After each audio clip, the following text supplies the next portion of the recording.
Okay, so I want to show you today how to do invisible joint. Here I've done the bead crochet for a bracelet. You need to find first the end where you started. Okay, so here's the end we started. I use a needle, like one big eye needle, so it's easy to insert. So I will run the end into the bead crochet. So when you run, do not go through any of the beads. It is very important because if you go through the beads, it can distort the rope. So I'll go, and don't pull too tight, so you should be able to see all the stitches. Okay, I'll run again, but again, do not go through the beads.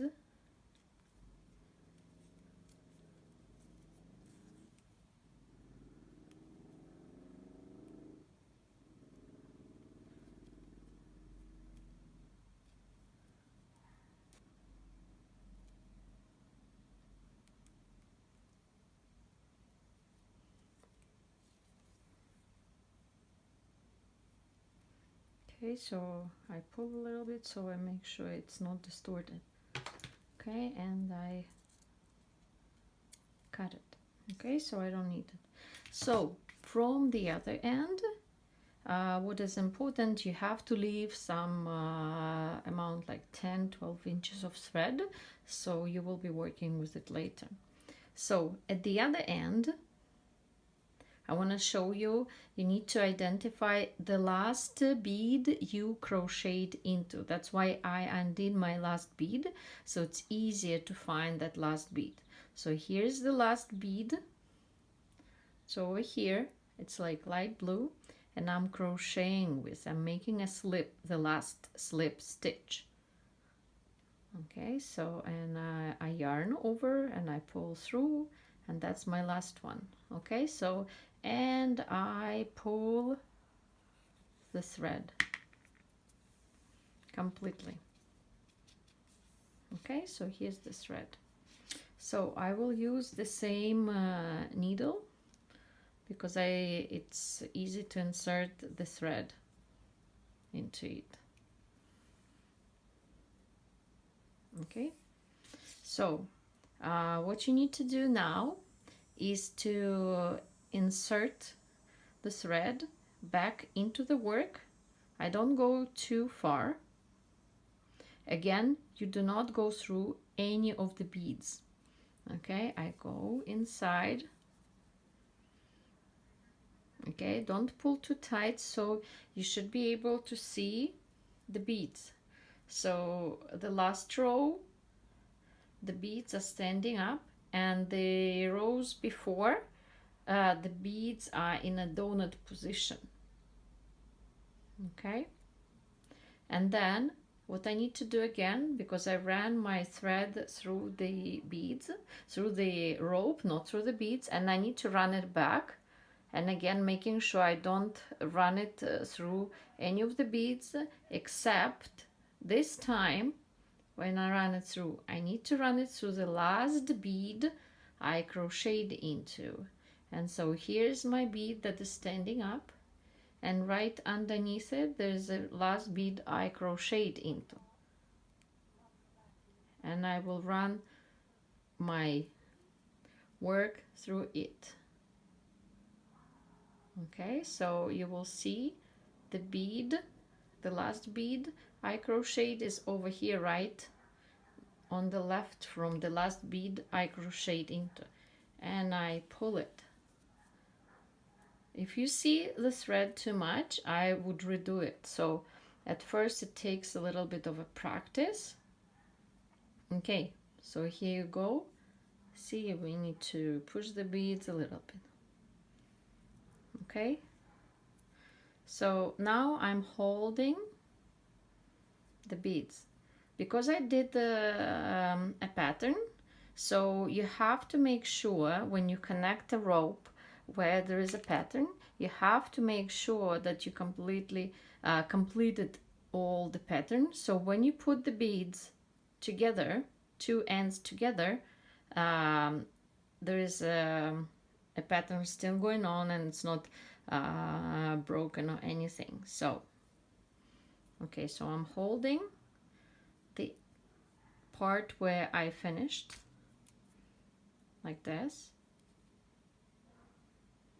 Then I'm going from right to left into the first bead I crocheted where I started. Okay, see, like this. I pull it. Okay. Then over here I will put the needle into the first bead that is not crocheted, from right to left again, and I pull. Okay, so these two beads, you see that the pattern continues. These two beads are together. You pull it, but don't pull it too tight. Again, the next bead where you started, you go from right to left. It is very tiny. Okay.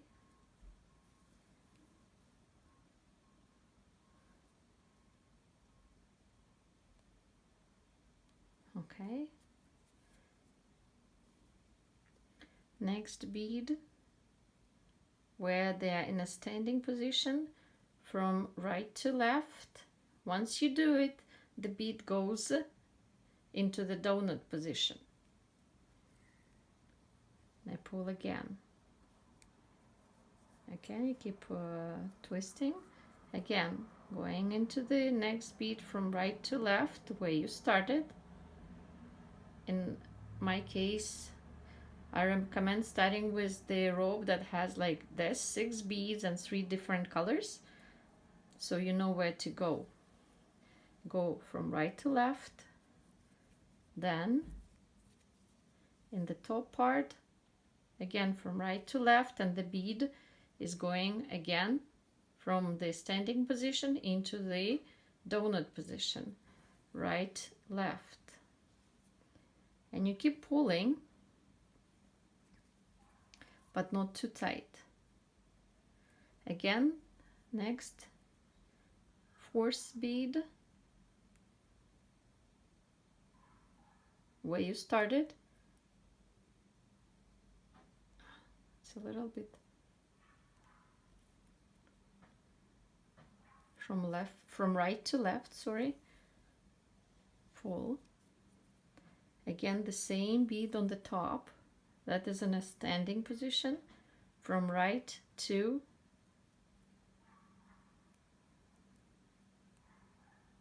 left. So you see it is now in standing, like this position. Now if I do it right, from right to left, under the thread, it will go into the,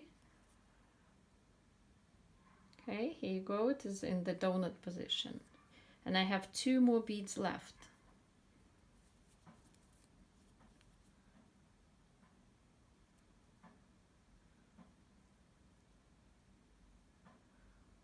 Okay, I will go into my 5th bead where in the first row, it's like a light transparent blue color I have here. So it is, okay, going from right to left.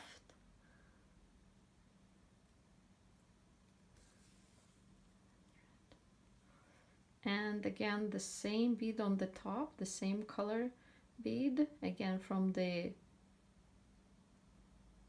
standing into the donut position. So you're going under, move left, from right to left again. And I have the last one, which is usually the trickiest, because, okay, so here you go, that's the last bead, number 6.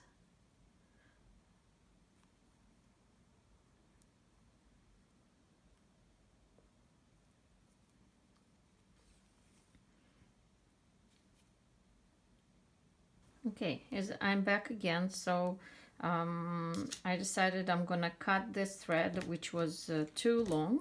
That's why I ran into some mistakes that I had to fix and do the video, start the videos again. Okay, so here's the last bead that needs to go into the donut position. I already went from right to left and the last bead in the starting row. Now I need to go from right to left underneath the bead to put it into the donut position. So I'm put the needle and I am okay. So you see now it went into the donut position. Now what I'm going to do is to, like, you have to check that all the beads are in the correct position. You didn't miss anything. And if there is a pattern, so you can see that the pattern is correct. If you see something is wrong, the only thing you have to do is take the needle out and slowly and carefully remove your thread. If you accidentally break the thread, the only solution is to undo whatever number of rows you need to undo and connect the thread again and redo those rows, because once the thread is broke, you cannot do the invisible joint. So you can watch my video on how to connect your work when you need to connect two threads. So I will run again. I will not run into the bead. The only time when I had to run the thread into the bead is in this last round when I needed to start the invisible joint. Again, when I run it, I don't go through the beads, and I try to always go very gently, so I don't break, don't put too much effort, because you may accidentally break your thread. Okay, so, and I roll it a little bit so the beads go and the joint is as invisible as possible. Then I will try to make a loop. Okay, I will go under one of the threads in between the beads and I will tie a knot like this. And I pull it, again making sure it's not tight anywhere.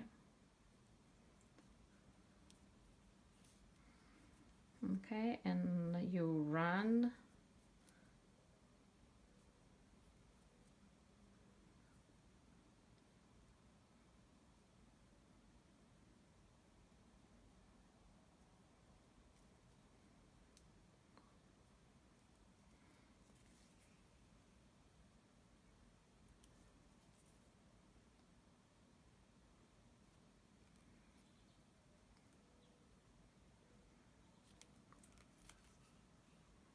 Okay, and pull it so the thread,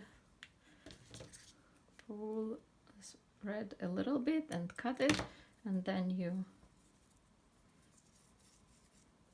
okay, it's a nice beautiful bracelet.